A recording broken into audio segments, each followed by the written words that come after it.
Welcome po dito sa Trendstalk. At ngayon ay ating pag-uusapan ang issue ni Vice Ganda at ni Christy Fermin. Vice Ganda, may bagong banat kay Christy. Matatanda ang nagpaparinigan nga ang dalawang kampo dahil umano sa pangingialam ni Christy sa buhay ng celebrity at couple na si Vice Ganda at Ayon Perez. Bumanat naman si Vice Ganda sa noontime show na It's Showtime.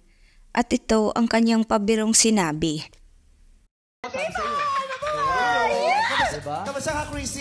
Anong pinagkakabala mo, Christy, bukod sa paggawa ng mga kasinungalingan? Raket-raket lang po. Ako ang raketera ng tinurik. Bebenta ng sinulid? Raketera ng tinurik. Ito po. Sa video, sinabi ni Christy na nagpapanggap lamang si Vice Ganda na babae at siya ay isang tunay na lalaki. Community. Ang komunidad niyo po ay aking tinatanggap, ipinagtatanggol at iginagalang. Vice Ganda, hindi ka tunay na babae. Lalaki ka. Lalaki ka, Vice Ganda. Nagpapanggap ka lang na babae.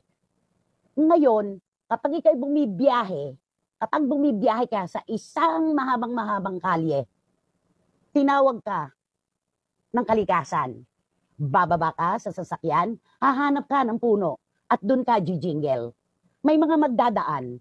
Ano ang kolokyal na biro ng mga taong nakakakita ng mga umiihi ng nakatalikod? Hoy, humarap ka! Huwag kang tumalikod! Traidor ka! Yun ang isisigaw sa'yo. At ito naman ang banat ni Vice Ganda sa kanya. Kasi nga, gay. Bakla. Tandaan mo, lalaki ka, hindi ka babae.